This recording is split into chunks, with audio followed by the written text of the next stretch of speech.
Abrimos, señoras y señores, la tertulia en este viernes, que es 12 de noviembre del año 2021. Voy con los saludos para Alejandro Aval, buen día. Buenos días, Emiliano, buenos días, Alex Macei, Gonzalo y Juan.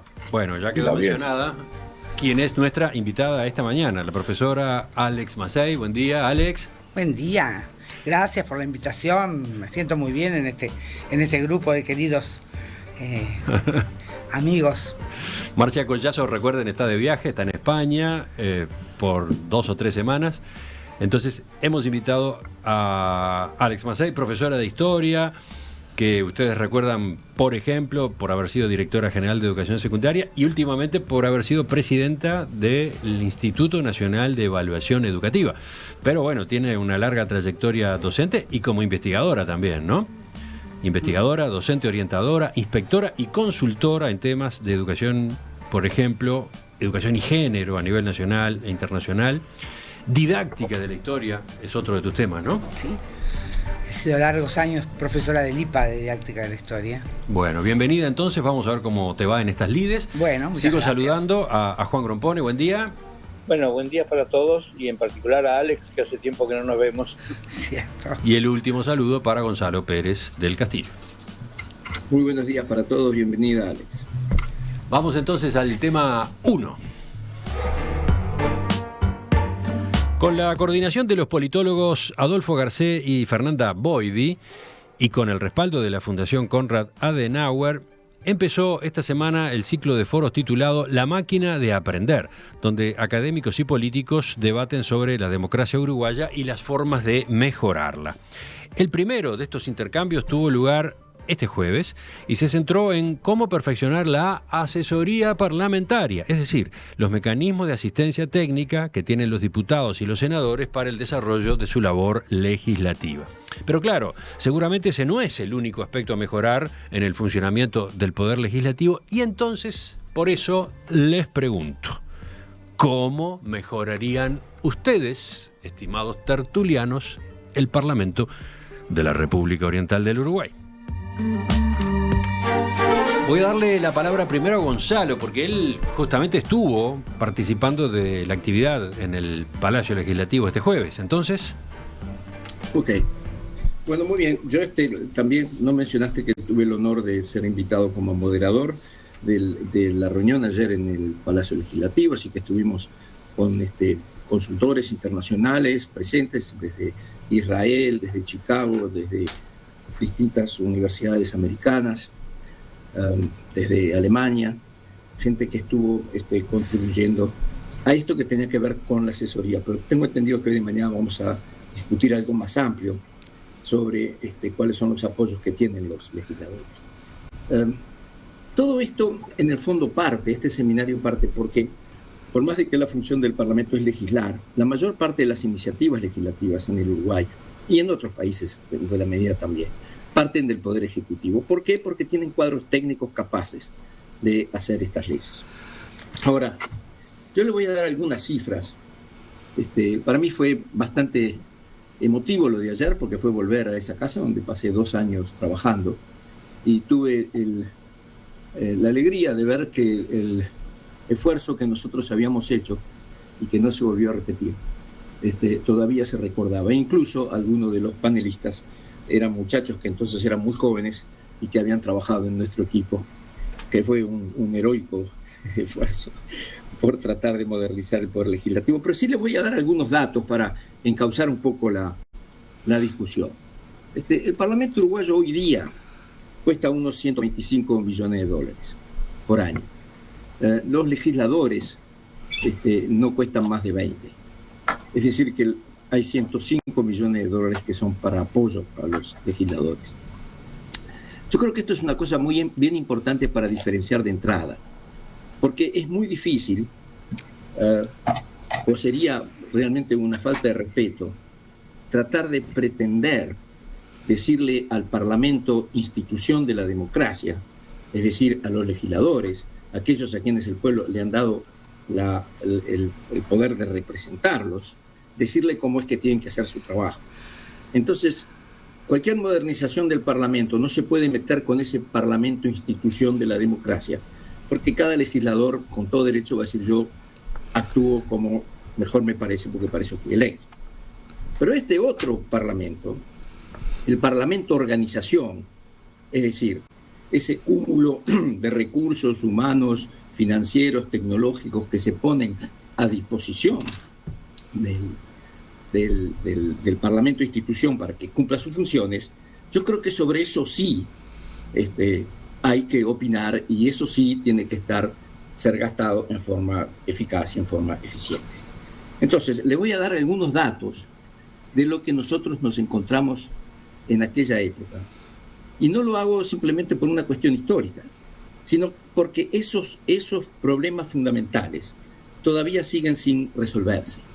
Por ejemplo, nosotros tenemos en el Parlamento uruguayo 2 cuerpos que funcionan con total independencia, que es la Cámara de Senadores y la Cámara de Diputados. Pero también tenemos un tercer cuerpo que fue formado en 1923, cuando se estaba construyendo el Palacio Legislativo, que es la Comisión Administrativa. Esa Comisión Administrativa fue creada para que senadores y diputados conjuntamente decidieran sobre el avance de las obras.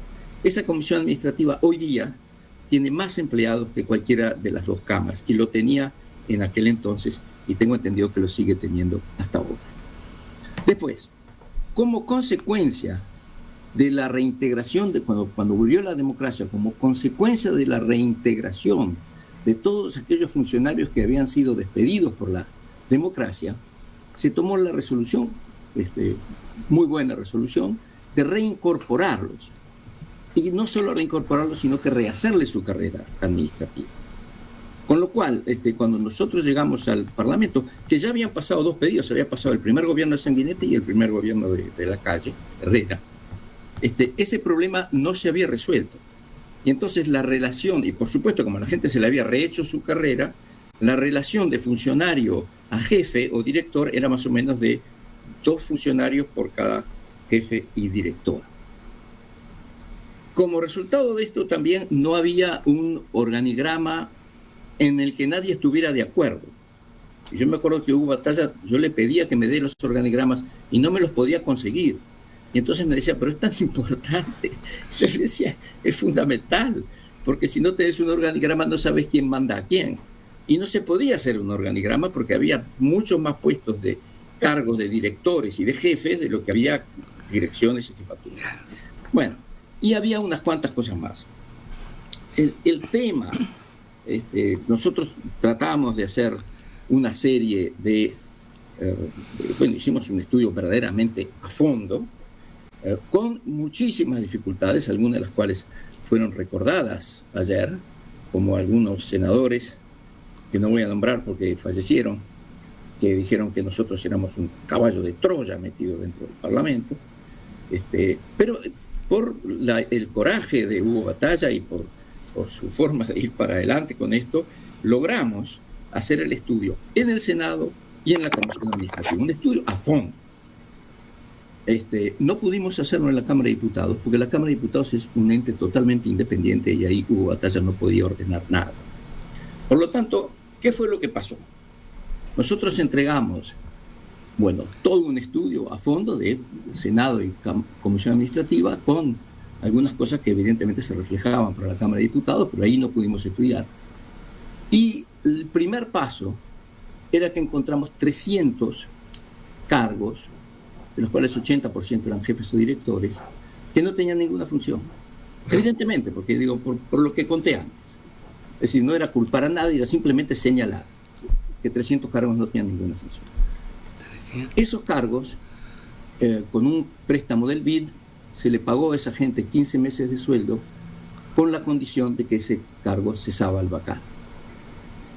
Y cuando se hizo eso, la gente salió, se le pagó, y cuando fue al Senado para que se eliminaran los cargos, como había un compromiso internacional de hacer, el Senado no lo aprobó. Entonces todo el equipo en su conjunto renunció. Y yo estoy muy orgulloso de eso también. El equipo que impulsaba esa reforma. Claro, que éramos unos cuantos. Bueno, entonces... esa es la historia. Pero les pongo esto para decir que Hoy día, en aquella época, el Parlamento costaba 73 millones de dólares. Hoy día cuesta 125.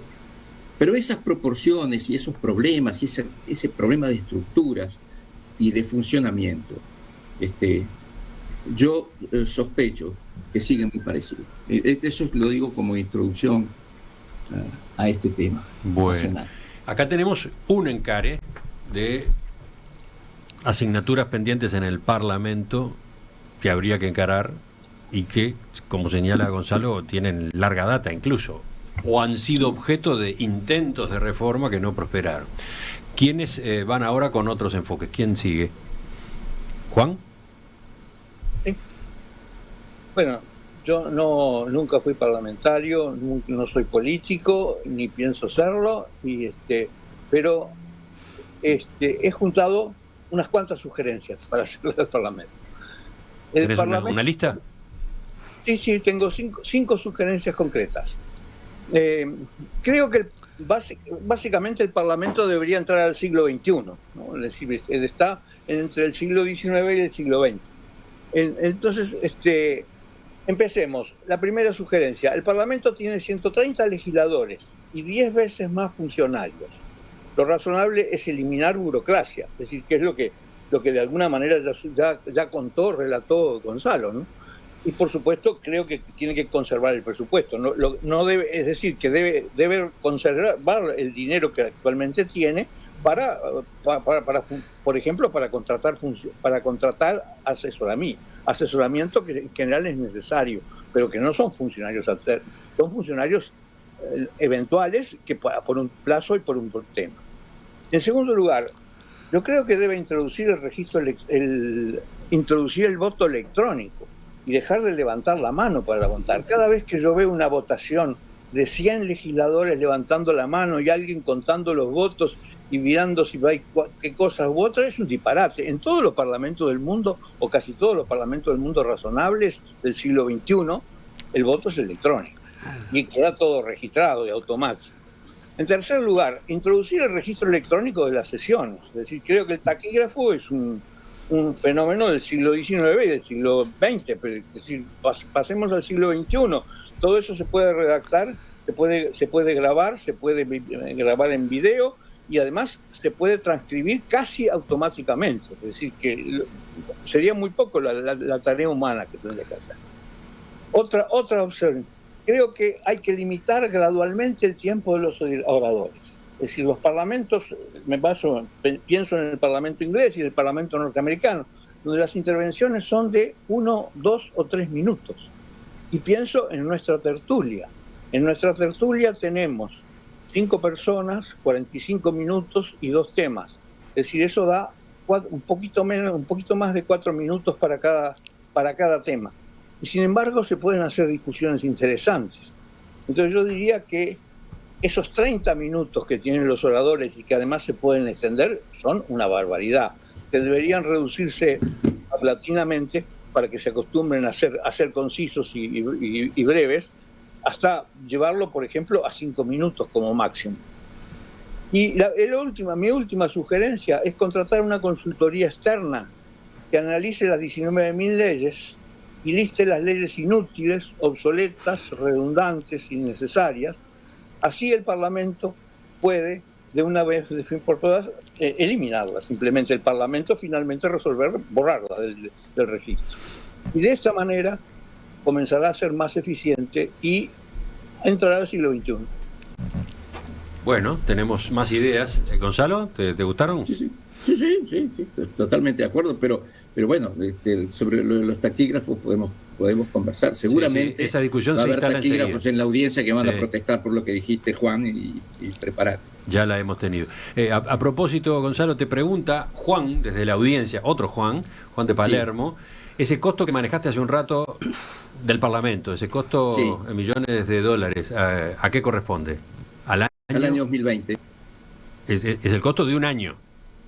Costó un año, del año 2020. En el 2019 el Parlamento era 141 millones de dólares. Bien. Y el 2020 bajó a 125,7. Pero es fundamentalmente porque el dólar estaba a 35 en promedio en Gonzalo, 2019 y ahora está ¿me permitís, Emiliano, una pregunta a Gonzalo? Sí. ¿Perdón? Emiliano, le quisiera hacer una pregunta a Gonzalo. Adelante. Gonzalo, ¿en esos montos están incluidos las remuneraciones de los 5 funcionarios en comisión que cada legislador puede tener? O sea que es muchísimo más que lo que estás mencionando. Eso es además. Esto es solamente gente que está contratada por el Calcula que, es decir, que está en el presupuesto 130 por 5 da 500, 650, o me equivoco. Exactamente. Funcionarios más que tenés que agregar con sus respectivos sueldos, porque también los paga el Estado. No todos llevan 5, pero es elección de ellos, pero pueden llevar hasta 5. Bueno, algunos llevan hasta donde conozco todos llevan 5. Okay. Ahora, el sentido de eso era que los funcionarios, esos en comisión, que los legisladores pueden pedir cada uno de ellos, eran para asesorarlos en temas específicos de la función legislativa. Correcto. Y yo soy consciente de que eso a veces ocurre, sí, hay algunos legisladores que lo han asumido con mucha responsabilidad, pero es muy común en todos los partidos, por lo que yo he visto, lo que conozco, en todos los partidos, es muy común que se traigan compañeros de lucha política para, tener un funcionario pago que se pueda dedicar a la actividad política correspondiente, no para asesorar directamente al legislador, lo cual es una distorsión. Ahí vamos agregando otro elemento. Voy a la audiencia, enseguida vuelvo contigo, Alejandro, pero encuentro, por ejemplo, este mensaje de Marcos que vuelve sobre uno de los puntos que mencionó Juan, sobre la duración de las intervenciones. Más de 50 minutos nadie atiende. Debemos tener un parlamento eficiente, moderno. Falta además el aporte de sociólogos, psicólogos y otras especialidades. Debemos perfeccionar, profesionalizar este Parlamento. Bueno, va por el lado de los temas que se discutieron ayer, justamente en la primera edición de estos coloquios, ¿no? Sobre todo en el final de su mensaje, Marcos enfatiza en el tema del asesoramiento, que también de algún modo estaba en la intervención de Alejandro, ¿no? Cuando objetaba de qué manera se utilizan los pases en comisión, ¿no? Después tengo otro mensaje, el de Rosana, que señala que la iniciativa de La Máquina de Aprender le parece excelente. El primer foro fue muy interesante. Nos mostró una vez más lo importante de hacer pausas activas para dialogar, para intercambiar, para aprender. Es esencial para diagnóstico de situación, para realizar propuestas concretas, para mejorar la eficiencia. Felicito a quienes pusieron en marcha esta propuesta y a quienes la están apoyando. Bueno, pero nosotros nos inspiramos un poco en esto de La Máquina de Aprender y por este lado hacemos otros aportes en plan tertulia. Alex, tú, porque enseguida vuelvo con Alejandro. Me parece muy interesante el análisis que se hace, pero creo que siempre vamos a mirar la estructura del Parlamento. Y creo que en gran medida lo que tendríamos que mirar también es el ejercicio práctico de las personas que interactúan en ese marco del Parlamento.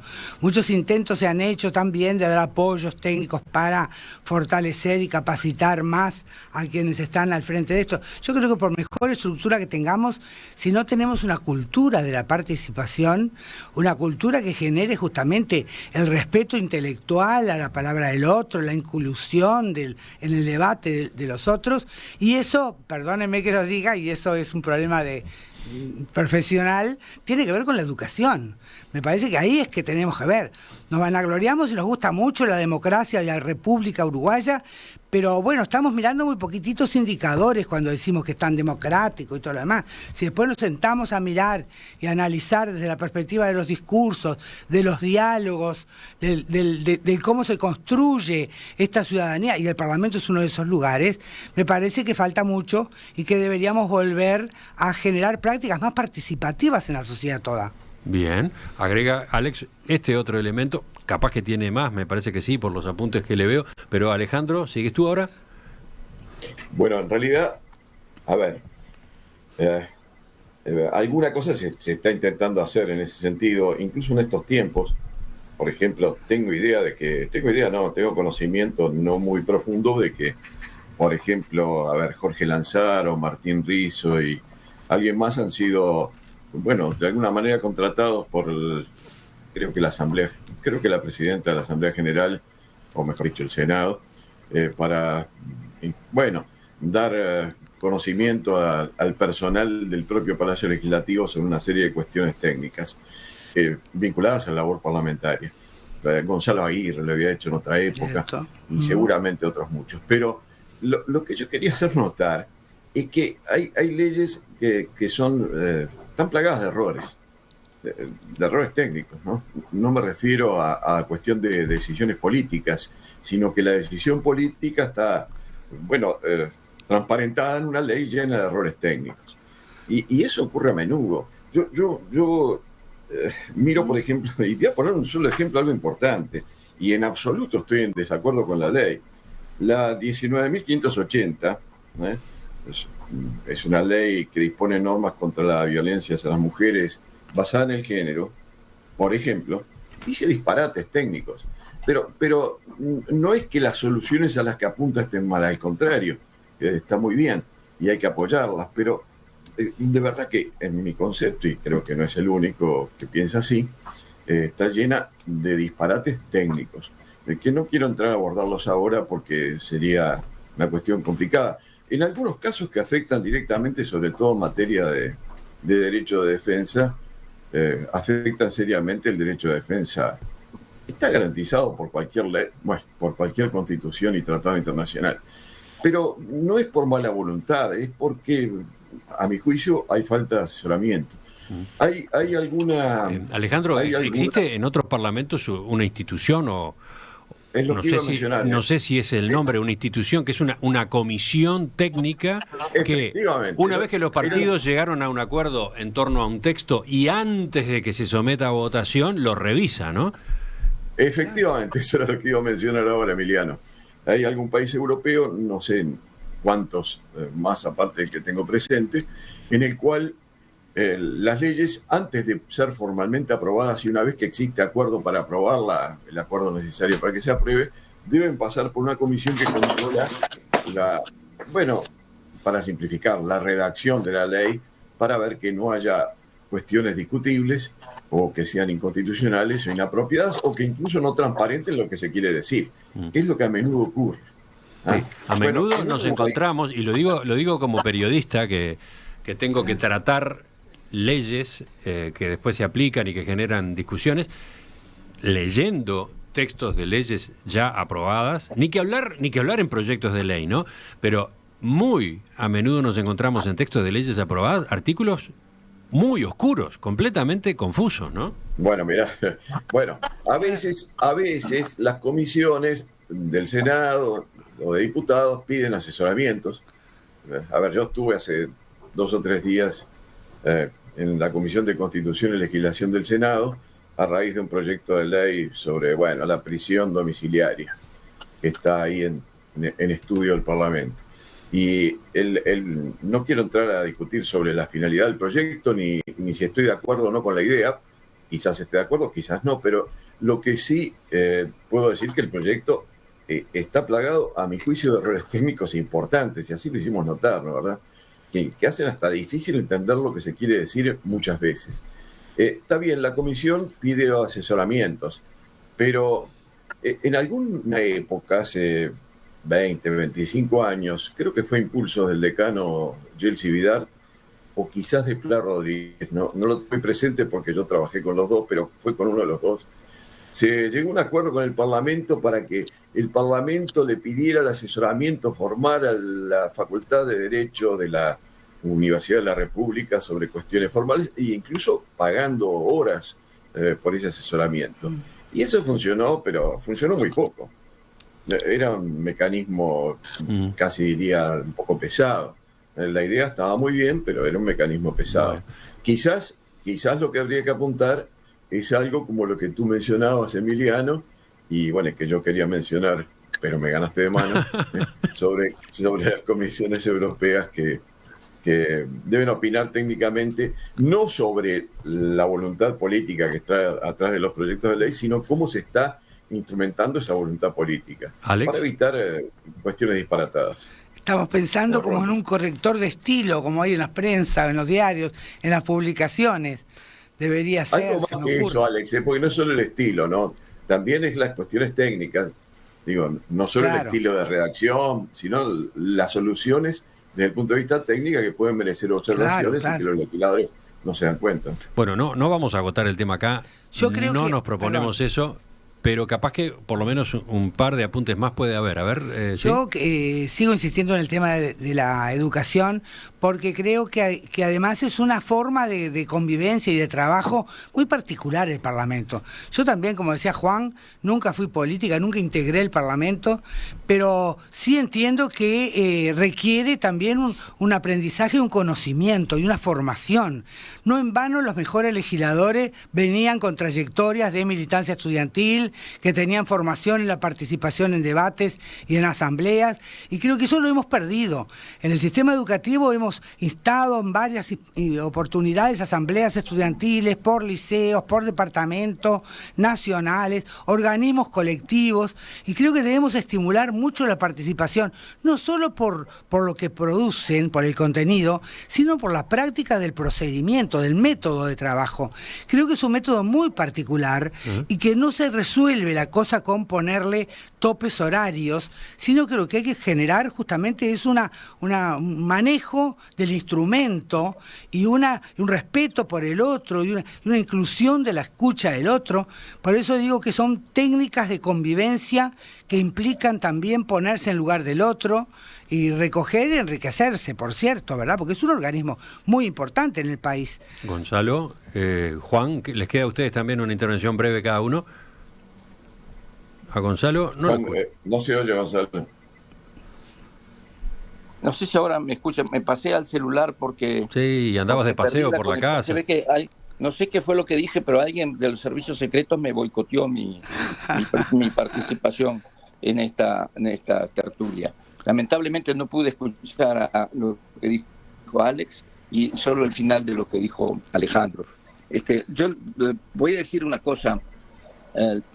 Parte de los problemas que tuvimos en ese proyecto de modernización fue también debido a mi inexperiencia. Yo creo que nosotros atacamos eso muy abruptamente, y yo creo que el Parlamento uruguayo en cierta forma produce democracia, que es lo que un parlamento tiene que producir, y lo hace muy bien. Por supuesto tiene todos estos defectos y todos estos tomas y dacas que suceden en todos los demás países de América Latina donde yo he vivido, con una diferencia, que esas democracias tarde o temprano en esos otros países no funcionan. Y en el Uruguay, con todos estos sistemas de toma y daca y de equilibrio, si yo te doy y tú me das, pero en el fondo la democracia uruguaya sigue siendo una democracia ejemplar, no solo en América. Bueno, ahora se te entrecorta de vuelta la comunicación. Los servicios siguen haciendo su trabajo, Gonzalo, te están boicoteando. Voy a darle entonces la palabra a Juan para que sea él quien termine. Bueno, yo quiero recordar un artículo que escribió hace unos 20 y tantos años, y que un conjunto de lógicos ingleses analizó una ley británica, la ley de nacionalidad británica. Era la ley que establecía que era un ciudadano del Reino Unido. Y el análisis lógico de este grupo de universitarios llegó a la conclusión que había del orden de un centenar de errores de lógica, ¿no? Es decir, que de modo que eso no es privativo de nuestro Parlamento, sino que es privativo de los errores de lógica que se cometen. Por eso me parece que es absolutamente necesario la existencia de un análisis objetivo sobre la consistencia lógica, la coherencia, la precisión de cómo está redactado y otros inconvenientes que puede haber, como los inconvenientes técnicos que mencionaba Alejandro. Los oyentes también han hecho aportes muy interesantes. Elijo para terminar, el que plantea Pedro. No se puede mejorar el Parlamento sin mejorar las pobres y desempoderadas juntas departamentales. Ellas son la pobre escuela de la democracia. Ya que estábamos hablando de el ciclo La máquina de aprender, el punto de partida fue esta serie de foros La máquina de aprender que se inició este jueves justamente con una actividad en el Parlamento. Bueno, les informo que vamos a colocar en nuestro sitio web cómo transcurrió esa primera jornada. Van a tener ustedes allí el material para conocerlo, hayan participado o no, hayan estado o no siguiendo la emisión en directo. Pero ahora hacemos una pausa y venimos con el punto 2, el enigmático punto 2, el que proponía Juan la semana pasada.